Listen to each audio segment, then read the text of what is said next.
How do you rate your rider? Let's talk about it.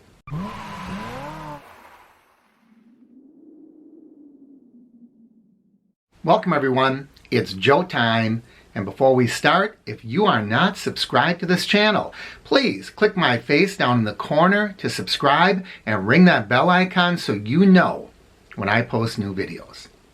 Ratings. There's always a discussion about how we rate, what's the purpose of rating, why is rating so arbitrary. So I wanted to look at how we rate our riders.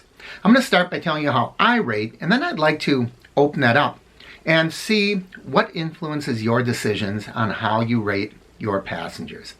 The first thing I guess I want to look at is, why do we rate? What's the purpose of rating a rider? And there are a lot of reasons to rate a rider. Number one might just be retribution. They were jerks. They acted so poorly, I just want to get back at them. I think it's a poor reason for rating, but it might be a reason. Another reason might be, well, you know what? I've got to give these people some feedback. They have to know that if they are going to continue to ride with Uber or Lyft in the future, that they have to change their conduct, and the only way I can really do this is through the rating system. We might also be sending a message or giving a heads up to future drivers. Another reason we may rate is to avoid getting paired with that rider again. So there are a lot of reasons why we might rate a rider in the first place. What's your reason? I think my reason, more than anything, is just to provide that feedback to the individual. I don't really think in terms of down the road when they're getting other rides. I'm sure it does have that impact and we use that information, but for the most part, the feedback is for that individual, not for anybody else. It's not for my sense of payback or anything like that. But I would sure be interested in hearing why you use the rating system. So now let's get into how we use a rating system. In my mind, everybody starts out as a 5. I very, very rarely rate anybody less than a 5. I'm pretty flexible.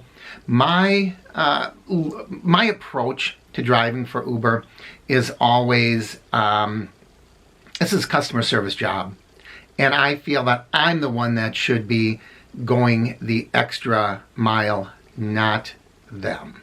Okay, that's not saying that I'm going to open myself up for abuse, that I'm going to be the punching bag. I'm not saying any of that. I'm just saying that I do understand I'm the one that's being paid, and so I'm the one that has to take the initial step and provide the service.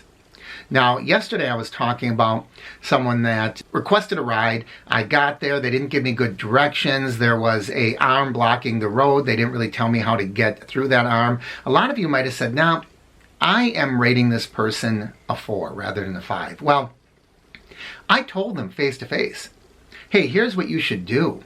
Here is your mistake. Here's what was awkward and clumsy and, made me drive around a little bit, waste a little bit of my time.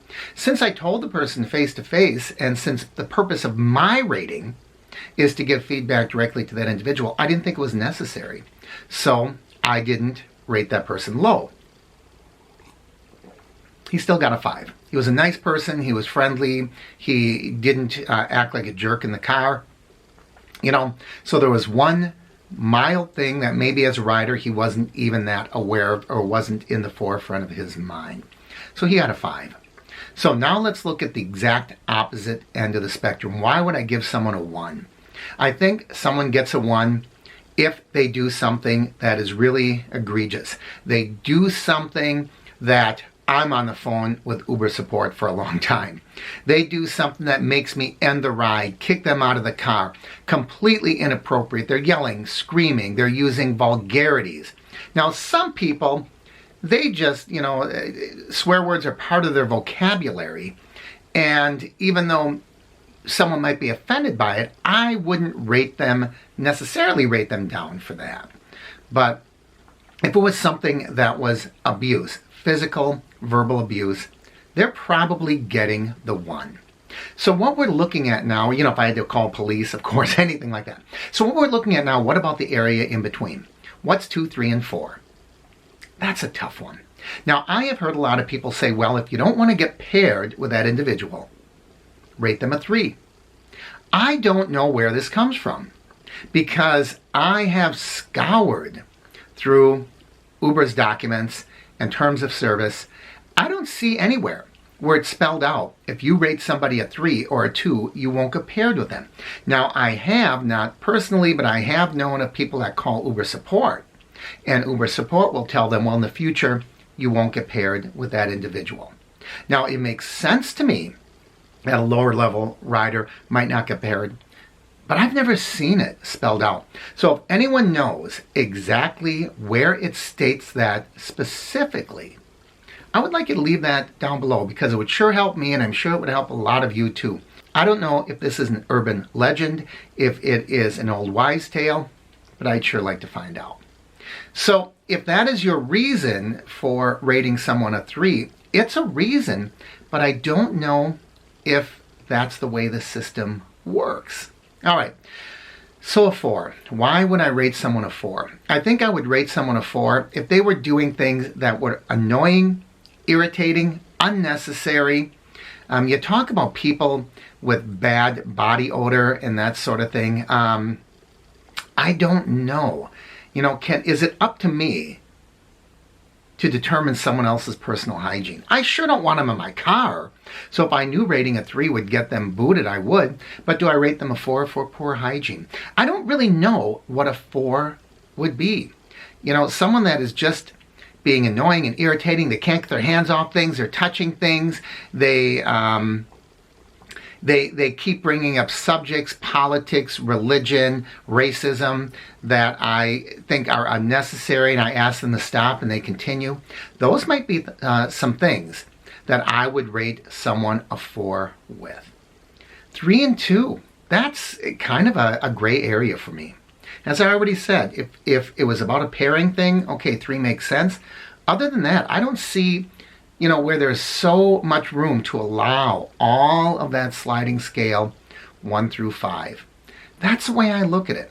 But I would like to hear what you have to say, because the rating system is really screwball. With Uber Eats, it's simple, up and down. Was this good? Was it bad? If it was bad, what were the issues? Right? So that's the way I look at it. In the next video, we're going to look at how riders might be rating us, and how, as a rider, I would rate my Uber or Lyft driver. As always, I encourage you to leave your comments down below, because this is going to be a really interesting topic. Please like and share the videos. If you're not subscribed, please subscribe by clicking my face and ring the bell icon so you know when I post new videos. Thanks for watching, everybody. I'm Mark with UberHints.